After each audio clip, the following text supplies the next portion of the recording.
அனைவருக்கும் வணக்கம். சுவையான வெண்பொங்கல் எப்படி செய்வதென்று இன்றைக்கி பார்க்கலாம் வாங்க. நான் ஒரு 4 பேர் சாப்பிட்ற மாதிரி செய்ய போகிறேன்.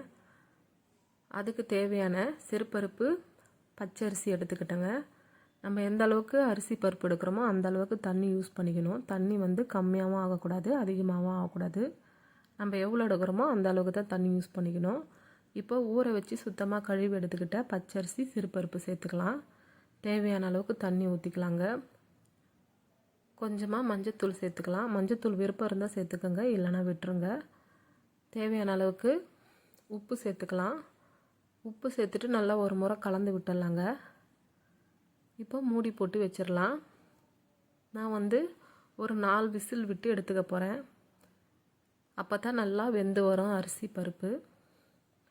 இப்போ ஓப்பன் பண்ணி பார்த்துடலாம். பாருங்கள், நல்லா வெந்து வந்திருக்குங்க. இந்த மாதிரி தான் வரணும். கரெக்டான பதமும் இது தான். நம்ம தண்ணி எந்த அளவுக்கு யூஸ் பண்ணுறோமோ அந்த அளவுக்கு கரெக்டாக வருங்க. இப்போ தாளித்து ஊற்றுறதுக்கு தேவையான அளவுக்கு நெய் யூஸ் பண்ணிக்கலாம். உங்களுக்கு நெய் பிடிக்கலைன்னா நீங்கள் எண்ணெய் கூட யூஸ் பண்ணிக்கலாங்க. ரெண்டுமே சேர்ந்து நெய், எண்ணெய் யூஸ் பண்ணிக்கலாம். எண்ணெய் நல்லா சூடான பிறகு தேவையான அளவுக்கு மிளகு, சீரகம், காரத்துக்கு ஏற்ற மாதிரி பச்சை மிளகாய், முந்திரி பருப்பு, குட்டி குட்டியாக நறுக்கி எடுத்து வச்ச இஞ்சி, கட்டி பெருங்காயத்தூளும் சேர்த்துக்கலாங்க.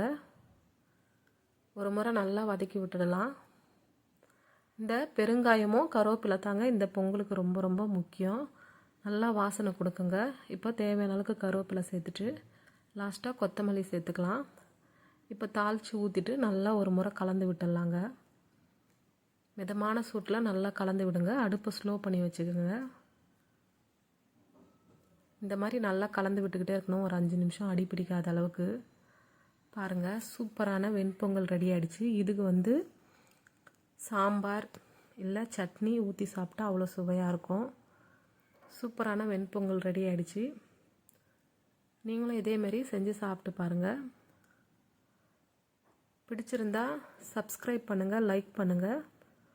Thank you, follow me.